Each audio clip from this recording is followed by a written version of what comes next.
Bună ziua, frumoși mei berbeci! Bine ați venit, dragii mei! Astăzi vom vorbi despre iubire, bani și sănătate pentru luna iulie, bineînțeles, da. Așa cum v-am obișnuit, vom folosi 3 seturi de cărți diferite pentru fiecare categorie. Începem, ca de obicei, cu cei care au o relație deja, toți berbecii sau toate persoanele care au soare, luna, ascendent sau Venus în zodia berbec și au o relație. Vom începe cu voi, dragii mei, în descriere, bineînțeles că voi lăsa minutul exact pentru fiecare categorie în parte, da? Începem să vedem berbecii care au o relație, cum se aspectează partea sentimentală în această perioadă, iulie 2024. Ok, avem cărțile pregătite, să le tăiem și să vedem cum se prezintă prima carte, îndrăgostiții. Wow! Cavaler de cupe și steaua. Foarte interesant. Unii dintre voi poate aveți de-a face cu un vărsător, un geamăn, soare, lună sau ascendent, de ce nu? E posibil ca unii dintre berbeci în această lună, cei care aveți o relație, să fiți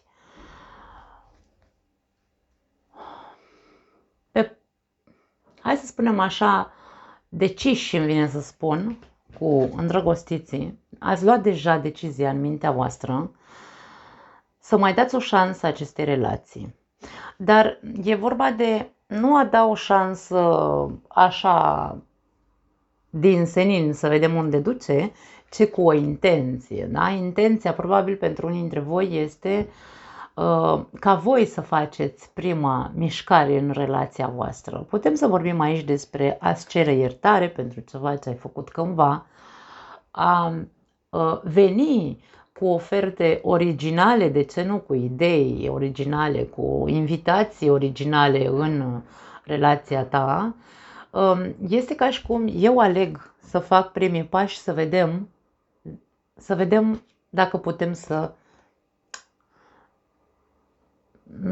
nu știu, să fac împăcarea dulce, de exemplu, sau să fac ca pe viitor, pentru că aici avem cartea viitorului, ca pe viitor relația mea să fie una renovată, bine să spun, da? Să fie nouă, să fie altfel decât a fost până acum.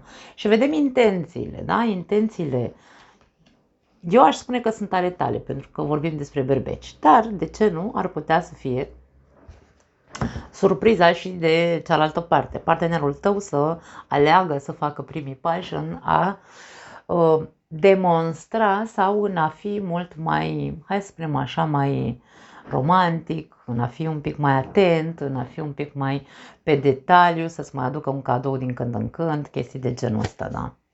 Luna, foarte interesant, steaua și luna, nebunul, wow, și 6 de spade.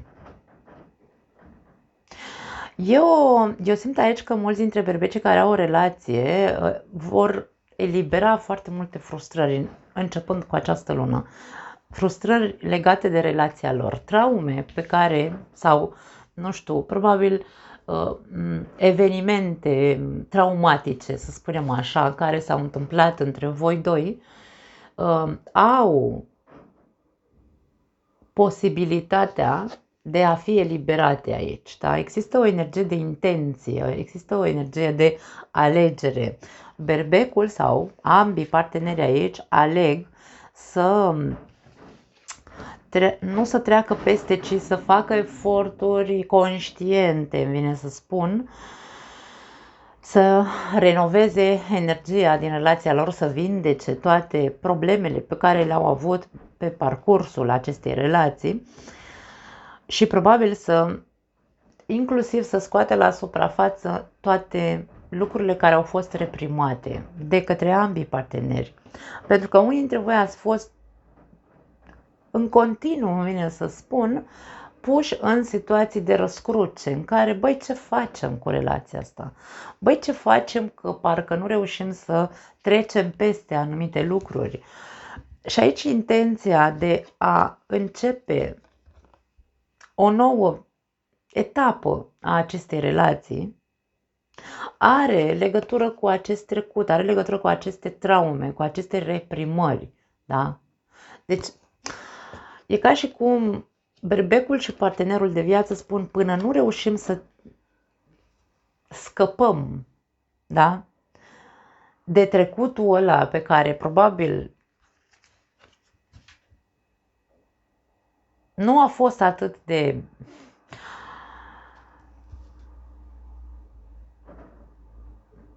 luminos, să zicem așa, dar eu simt mult aici chestia cu intențiile. Intențiile voastre sunt către a îmbunătăți într-un fel sau altul relația. Turnul, lumea, wow, și forța. Uf, da, avem foarte multe arcane majore aici. Aici avem asul de cupe. Acum intervine o altă, hai să spunem așa, variantă aici. Vom continua cu ce am spus până acum. Cei care veți avea intenția să rezolvați problemele din relația voastră, să vindecați acea perioadă urâtă sau acele perioade urâte pline de obscur, veți finaliza etapa asta, veți începe o etapă nouă, pentru că avem și nebunul aici, da? Înțelegând foarte multe lucruri, refulând foarte multe lucruri care s-au reprimat, da? Deci e o lună a alegerilor conștiente pentru unii dintre voi,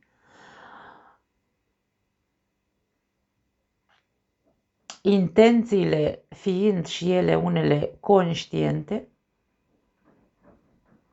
că trebuie rezolvată odată pentru totdeauna problema sau problemele trecutului. Dominați foarte bine situația, din câte se vede, am terminat aici cu forța. Ambii parteneri aș spune că domină, sau cel puțin unul dintre voi domină foarte bine această finalitate a unui capitol și începerea unui capitol nou într-un mod conștient. Se domină foarte bine toate aceste energii puternice. De ce spun asta? Pentru că având atât de multe arcane majore, avem 3, 4, 5, 6, 7 arcane majore într-o etalare de 9 cărți. Da? Faptul că dominați pentru că ați crescut foarte tare, bine să spun, într-un mod foarte conștient și într-un mod foarte, hai să spunem așa, pe plan emoțional, ați crescut foarte mult în relația asta. Dominați atât de bine, atât trecutul cât și viitorul, îmi vine să spun. Da? Pentru că aici, pe această linie, s-au așezat cărțile astea. Avem trecutul și avem viitorul și aici există o dominare, dar nu dominare ca manipulare, ci dominare ca control. Pot să controlez, să mă controlez cu ceea ce s-a întâmplat în trecutul relației mele sau în legătură cu partenerul meu și pot în același timp să controlez și ce vreau pentru viitorul acestei relații. Da? Deci există aici un control imens, hotărârea de a începe de la zero relația. Energia este una de iubire. Eu cred că ambii parteneri au investit aici iubire în felul lui, fiecare cu felul lui de a iubi, da? Cu modul în care iubește, dar există iubire în relația asta. Acum, pentru alții dintre voi, e o perioadă de alegeri, aș spune, foarte bine meditate și gândite. Da? Cei care aveți nevoie să faceți o alegere, de exemplu, pentru că aici am conotația de ruptură a relației, eliberare, foarte multă eliberare în această lună pentru berbeci care au o relație. Da? Această alegere de libertate este una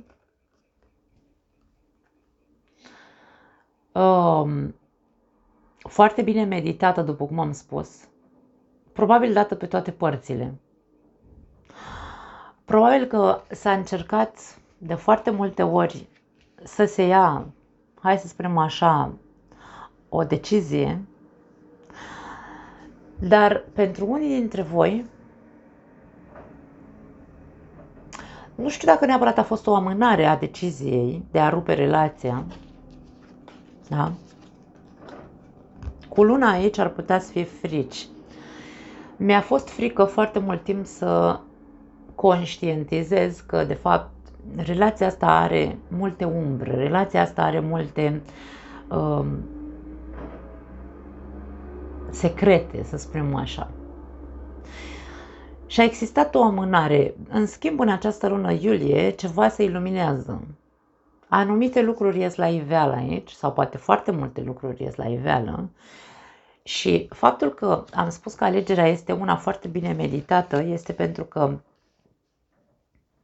într-un mod intuitiv, tu dintotdeauna ai știut cum îți dorești să fie relația. Tu, într-un mod intuitiv, ai știut dintotdeauna unde va ajunge relația asta. Da.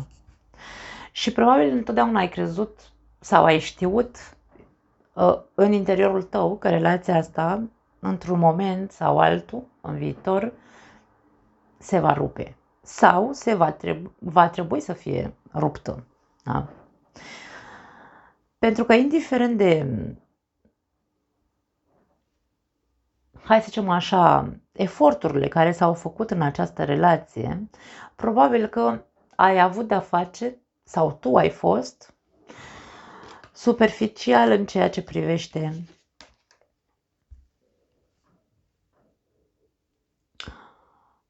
demonstrația emoțională. Ori tu ai avut de-a face cu un partener așa care nu prea dădea foarte multă importanță relației și în tine se reprimau foarte multe lucruri, în această lună probabil că vei exploda.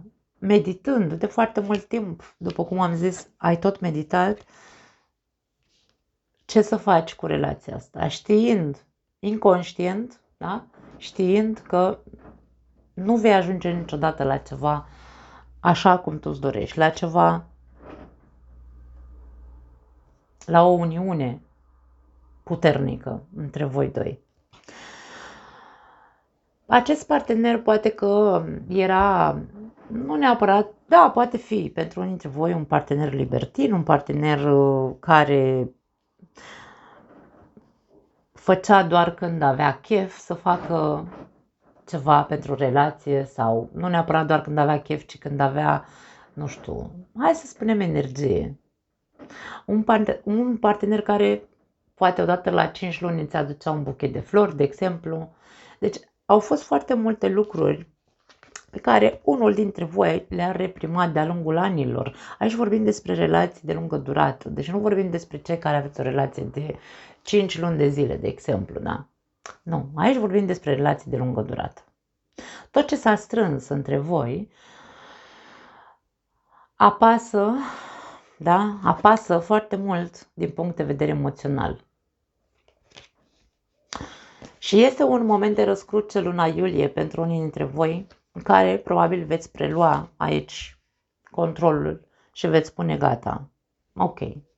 Acum conștientizez că indiferent cât m-aș chinui eu, indiferent cât aș încerca eu să aduc noutăți în relația asta, indiferent cât aș încerca eu să îl inspir, pentru că steaua vine cu inspirație, să-l inspir pe celălalt, să-l motivez, să, nu știu, să fie mai creativ, să fie mai așa, n-am ajuns și probabil că nu voi ajunge niciodată să am o relație cu adevărat așa cum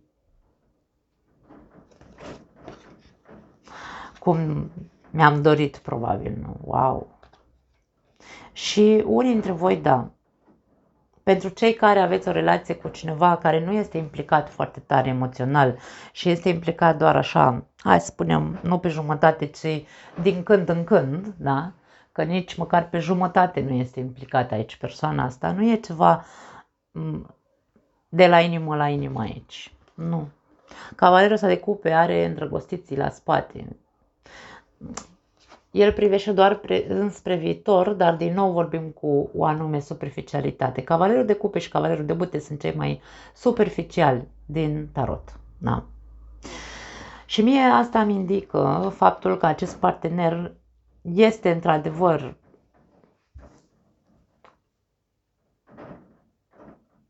există speranță în el că relația va trece și peste asta cum ar veni, dar aici văd chestii radicale pentru unii dintre voi.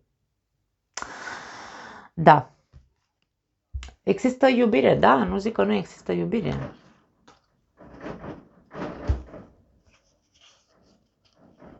Dar este o iubire care nu este... Nu este, vine să spun, pe același nivel, nu e reciprocă, nu e la fel. Nu am niciun... Bine, unul iubește într-un fel sau altul mai mult și așteaptă să primească același lucru. Sau este mult mai implicat și așteaptă ca și celălalt să fie la fel de implicat. Și aici nu există implicare. Pentru voi, cei care aveți un partener care nu este implicat la fel, cu atât de mare compromis ca voi, aici vorbim despre faptul că tu vei prelua frâiele și vei spune stop joc. Aici nu mai are rost. Și există posibilitatea pentru unii dintre voi, da. Cred că în timp, inclusiv hai să spunem așa, te-ai îndepărtat emoțional. Deci există o răceală emoțională. Nici tu, probabil că în ultima perioadă n-ai mai demonstrat atât de multe lucruri, pentru că nu ai văzut acea reciprocitate pe care ți-o doreai de la celălalt. Și aici vedem și răceala ta. Te-ai distanțat într-un fel sau altul. Emoțional. Și de aia hotărăști, probabil, în această perioadă, să rup relația pentru că nu mai există niciun fel de...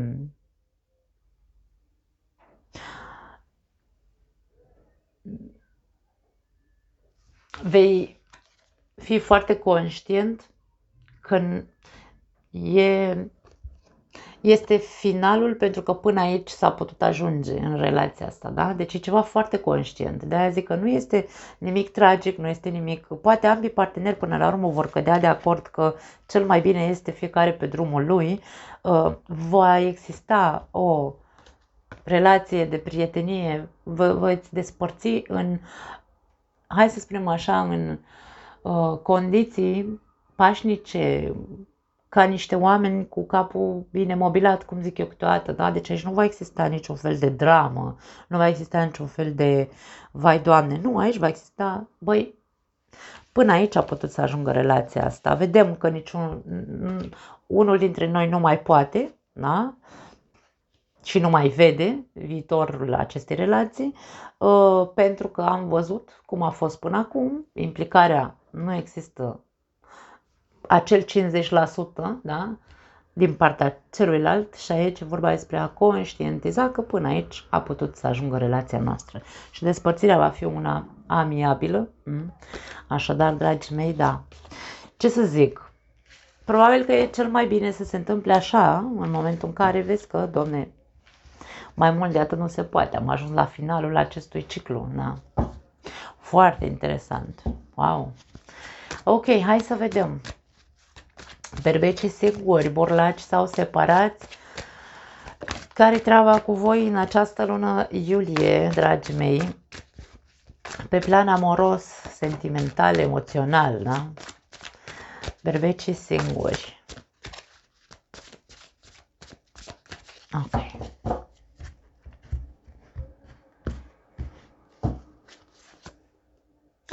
Patru de cupe, Caleașca, regină de monede.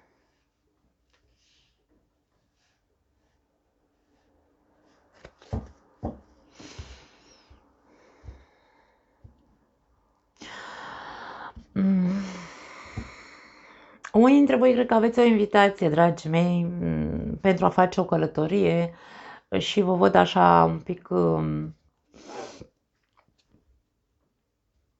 Nu neapărat că nu vă place invitația, dar Nu, cred că nu e un bun moment, îmi vine să spun. E ca și cum, băi, nu e momentul acum să plec, pentru că am alte planuri. Poate unii dintre voi aveți plan, mă rog, nu sunteți în perioada de vacanță și aici avem Regina de Monede care ne spune trebuie neapărat să stau acasă, nu pot să plec. E ca și cum aici vei refuza cumva o invitație într-o călătorie, aș spune, din partea unei persoane.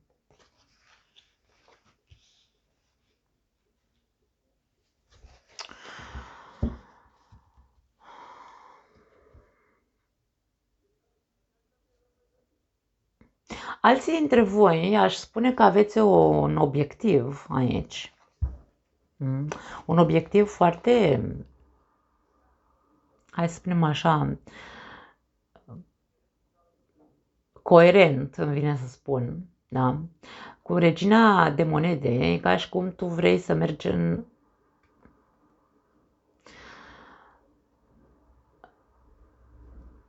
Cum se zice? Stai că îmi scapă cuvântul. Vrei să mergi înspre o persoană pentru a o cuceri, da?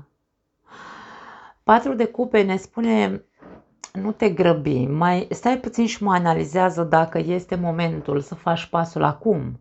Pentru că 4 de cupe este o carte de analizează-ți intențiile. Intențiile probabil sunt unele de a cuceri pe cineva. Aici probabil că vorbim despre bărbații berbeci care au o femeie în obiectivul lor și ți se spune, nu, stai puțin, calcă frâna, berbecule, că probabil te grăbești, mai stai o leacă. Rege de bâte, justiția, wow, și regina de spade, da? Aici avem 2 regine și un rege. Unii dintre voi acum, nu știu dacă în graba asta a voastră către o altă persoană are de văzut cu cheful de a fi din nou cuceritor, dar faptul că ești frânat sau cel puțin ți se spune calcă frâna un pic pentru că tu nici măcar n-ai terminat bine o relație sau n-ai ieșit dintr-o relație, n-ai terminat un divorț posibil pentru unii dintre voi și deja vrei să intri pușcă într-o altă relație și aici se spune nu, stai pentru că ești prea impulsiv. Încearcă să analizezi foarte bine dacă este într-adevăr momentul oportun să faci acest pas. Justiția vine și ne spune că încă nu e undă verde, vine să spun, sau poate că nu e tocmai ok să faci pasul ăsta. Pentru că e posibil aici, dacă faci din impuls pasul ăsta pentru a cuceri această persoană, dar tu încă nu ți-ai rezolvat problemele din fosta relație, da? Încă n-ai terminat divorțul, de exemplu, ești separat, da, dar nu ai terminat încă divorțul. Aici e vorba despre dacă faci din impuls, e posibil să intri într-o relație karmică.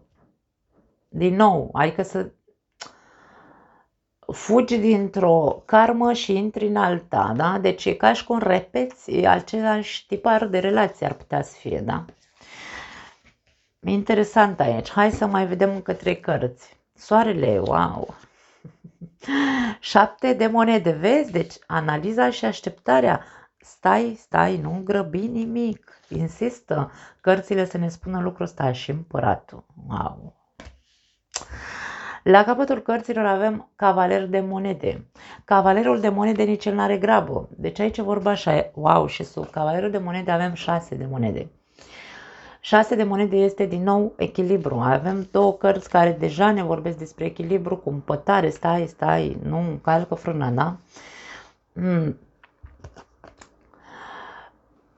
Nu grăbi, nu te grăbi. Cavalerul de monede e cu picioarele pe pământ și zice, ok, vreau să fac lucrurile bine. Dacă tu vrei să cucerești această persoană, poți să o faci. Probabil că o vei câștiga, fără nicio îndoială, să zicem așa. Dar este vorba de a aștepta momentul oportun. Disciplinează-ți această energie de impuls. Tu știi cum să cucerești. mie vine să spun. Tu știi să cucerești o persoană, dar câteodată iese focul ăsta din tine și probabil că te arzi și intri într-o relație într-alta și o repeți cumva sau repeți același tipar de persoane, da? Dacă tu vrei să schimbi ceva în relațiile tale, e momentul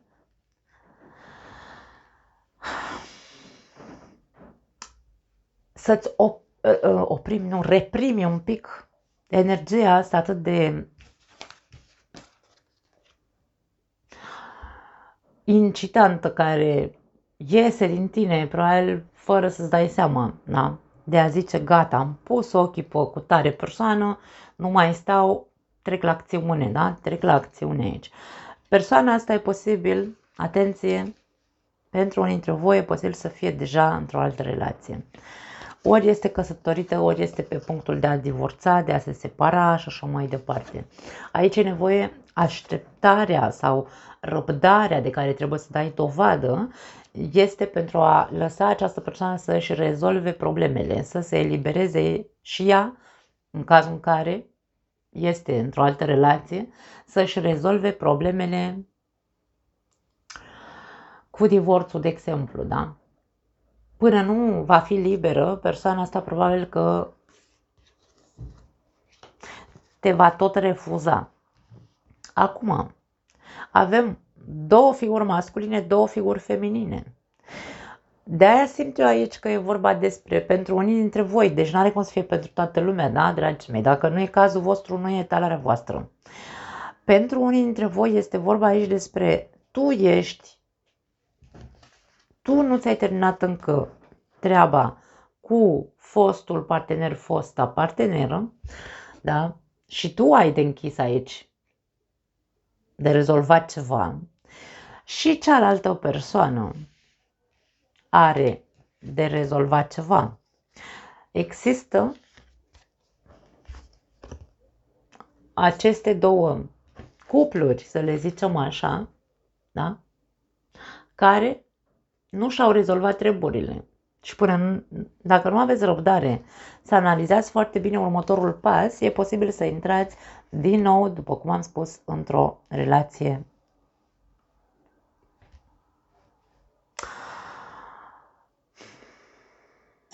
repetitivă sau într-o relație karmică. Da. Așteptarea e mai dulce, vine să spun, sau rezultatele vor fi unele pozitive dacă știi să aștepți, chiar dacă tu ești așa ars pe dinăuntru. Așteaptă.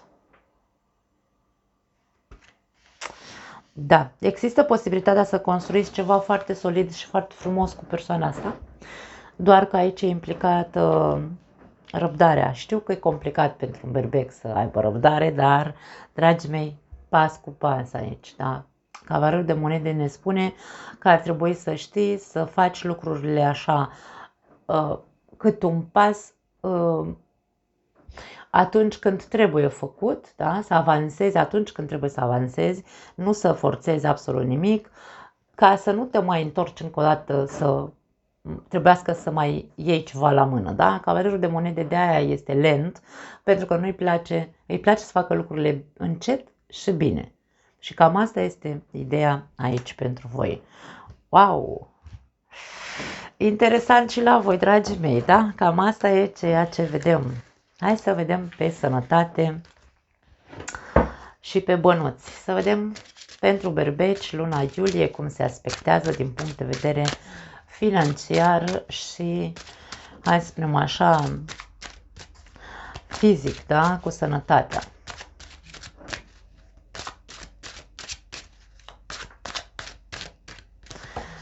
Ok.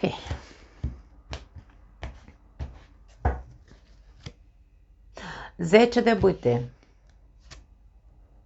4 de bâte. Interesant.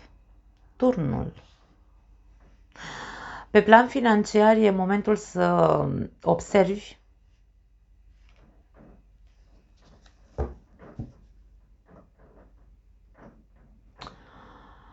ce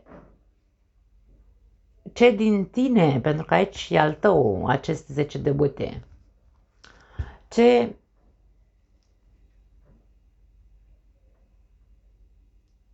unde exagerezi sau cât de mult te stresează faptul că nu reușești să ajungi să construiești această bază solidă pe plan financiar. Unii dintre voi ori sunteți după o perioadă foarte stresantă, dar aici, da, există posibilitatea ca unii dintre voi să terminați această perioadă stresantă pe plan financiar.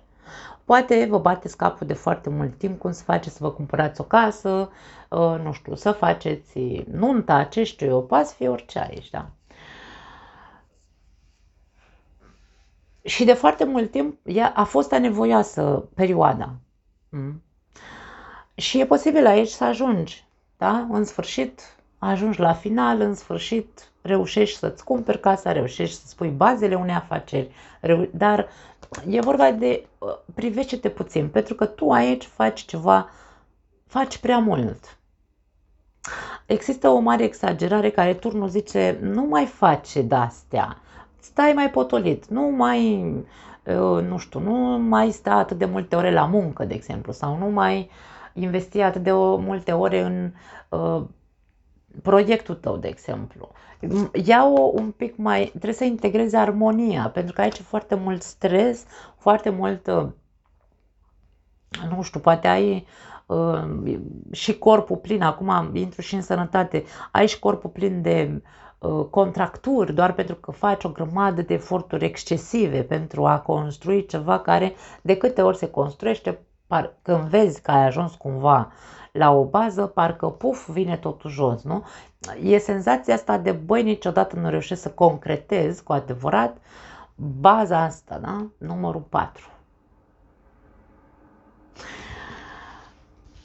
Dar eu simt aici că este vorba despre tine. Tu faci prea multe, mult prea multe. N-ar trebui, probabil, să faci atât de multe. Cred că toate responsabilitățile pe care tu crezi că le ai ca să poți să ajungi să construiești aceste baze, tot ce crezi tu este exact invers. Tu trebuie să te ușurezi de toate acele lucruri, da, pe care le faci în exces. Nu să mai preiei și altele. Nu. Mai scapă de ele ca să poți să construiești cu adevărat. Foarte interesant. Roata norocului. 5 de spade și împăratul. Din nou numărul 4. Din nou avem baze solide aici. Tu faci ceva și faci haotic. Pentru că faci prea mult. Faci exagerat. Da? Aici e vorba despre haosul, ți-l produci tu singur. Depunând eforturi uriașe, extraordinare, care te lasă fără aer, care te lasă te lasă cu dureri corporale, crezând că este maniera în care tu să poți construi. Și este exact invers. Cu cât tu faci mai mult, cu atât e ca și cum era povestea cu Ana lui Manole, nu? Cu cât vrei să faci o casă, cu atâta se dărâmă. Pentru că faci mult prea mult. Da, deci aici eu cred că energiile sunt exact pe asta. Și se spune așa, disciplinează-te, iluminează-te, încearcă să înțelegi cam de ce poți să scapi. Încearcă într-un mod foarte conștient să vezi că toată lupta asta ta e în zadar. Scapă. Ia mai scapă tu de câteva responsabilități, că după aia o să vezi că o să fie mai ușor. Trebuie să faci niște schimbări aici. Dar schimbarea e ca și cum disciplină, tată. Astăzi fac aia, mâine fac aia, nu le fac pe toată dată, că mai există și ziua de mâine. Da. Deci cam asta e ideea aici, dragii mei. Foarte interesant. Ok, am luat cărțile invers, hai să mai vedem încă 3 cărți. Steaua, continuăm cu arcanele majore. 9 de monede și 4 de spade. Mie îmi lasă impresia că unii dintre voi nu prea aveți încredere în voi. E ca și cum tu îți spui ție, dacă fac mai puțin, o să am mai puțin succes. Și aici este exact invers. Nu, nu, nu. Tu ești cum spun, ai niște resurse super mișto în tine. Ești foarte, hai să zicem așa, creativ. Ești foarte... deții multe calități. Ai multe calități și tu îți consumi energia în exces. Asta pe o parte. Pentru unii dintre voi. Aici avem cavaler de cupe. Deci, pentru cei care vă regăsiți în acest exces, dacă aveți un proiect al vostru, da, personal, și vreți să construiți și vedeți că se dărâmă de câte ori ajungeți undeva, pac, ați și pierdut a doua zi, parcă nu ieși din roata asta. Nu, nu, nu. Încearcă să fii foarte conștient de toate resursele tale. Nu te mai consuma din punct de vedere psihic, să zici, aoleo, și dacă nu o să pot să construiesc, dacă eu nu fac mai puțin. Ba, o să vezi că o să poți. Da? Încearcă să te calmezi. Ia-ți o pauză aici. 4 de spade vine și spune, ia-ți o pauză, disciplinează-te și renunță la anumite lucruri care nu fac decât să te împiedice să construiești de fapt. Cam asta e ideea aici. Pentru alții dintre voi,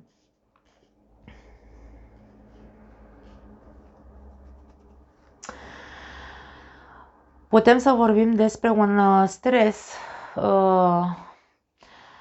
destul de mare. Pentru că aici vedem probabil pierderea sau o schimbare radicală la locul de muncă. Această schimbare radicală poate fi o pierdere a unui job, de ce nu? Sau a unei afaceri care dă kicks. De ce? Pentru că aici avem influența unor persoane care își bagă nasul unde nu le fierbe oala. Nu știu dacă ai fost în conflict cu figuri de autoritate, ar putea să fie aici, ori cu șeful tău, ori cu vreun șef de echipă, ceva, nu știu, un asociat, ar putea să fie o instituție. A existat un conflict care stătea așa ca un fel de... Exista o oală supresiune între tine și o altă persoană, figură de autoritate sau o instituție. Sare capacul acelei oale supresiune în această lună. E posibil aici să, după cum am zis, să vorbim despre pierderea unui loc stabil, unei afaceri care îți dădea un anume statut, unui loc de muncă care îți dădea un anume statut. Te văd în principiu destul de stresat. Vei simți că ți-a dat viața peste cap, vei simți ca și cum ți-a căzut cerul pe tine. Într-adevăr, va fi o perioadă cumva complicată, dar e un fel de mâna destinului, îmi vine să spun, pentru că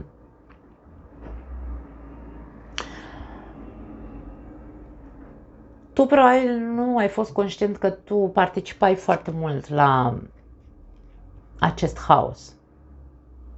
Dacă conflictul a fost cu colegi de muncă care sunt invidioși pe tine, ar putea să fie pentru că tu ziceai, las că fac eu, las că stau eu la muncă mai multe ore, lasă că eu pot, lasă că nu știu. Și știi, în anumite situații, când suntem într-un colectiv de muncă, să zicem așa, lucrăm cu alte persoane, când unul se oferă foarte mult doar el, ceilalți, pe o parte, profită de faptul că tu preiei responsabilitatea, dar în același timp te invidiază în cazul în care tu ești mai bine văzut, da? Acolo, pentru eforturile pe care tu le faci, bineînțeles. Și e posibil ca aceste persoane din invidie să meargă și să măcăne la șeful, să-i zică nu știu ce despre tine. Ce-o fi, nu are importanță. Poate să fie și lucruri inventate, pentru că invidia poate duce la lucruri inventate. Și acolo, da, presiunea asta a acestor persoane era atât de mare încât inventează ceva pentru a fi credibil, pentru că este un fel de adevăr aici. Sau cel puțin într-un mod ca o hienă, da, acest grup de persoane, ca niște hiene, vor spune ceva cu atât de mare convingere, încât va răbufni aici acea oală sub presiune. Și de-aia vorbim aici despre probabil pierderea unui loc de muncă sau, de ce nu, pentru alții dintre voi e posibil ca deja să aveți o altă ofertă din altă parte și voi, fiind atât de obosiți la locul ăsta de muncă, pentru că vi se cer, nu știu, vi se cere să stați foarte multe ori acolo în plus, nu știu, ce-o fi și tu, pentru tine, da, a însemnat până la un moment dat, până în momentul ăsta, a însemnat, băi, e un loc de muncă sigur, asta e stresant, e obositor, dar nu am ce să fac, că sunt ok, sunt plătit bine și așa mai departe. Dar e posibil ca tu să fii cel care răbufnești și răsturnarea de situație să fie din partea ta și să faci tu, să produci tu acolo, probabil, un scandal cu șeful, să-i spui așa vreo două verde în față, da? Și cu capul foarte bine sus, să pleci din acel loc de muncă, da? De la acel job. Poate unii dintre voi, dacă sunteți voi cei care părăsiți acest loc de muncă, probabil că ați meditat destul de mult și ați zis, bă, eu nu mai pot, nu mai pot. Cât să o mai duc așa, nu? Și mai ales dacă există un proiect aparte pe rol sau dacă există o altă ofertă din exterior. Da, foarte interesant. O lună, hai să spunem așa, revelatoare pentru berbeci pe toate planurile. Din punct de vedere al sănătății, după cum am spus mai devreme, 10 ăsta de băte ne arată faptul că corpul tău e cocoșat. Da.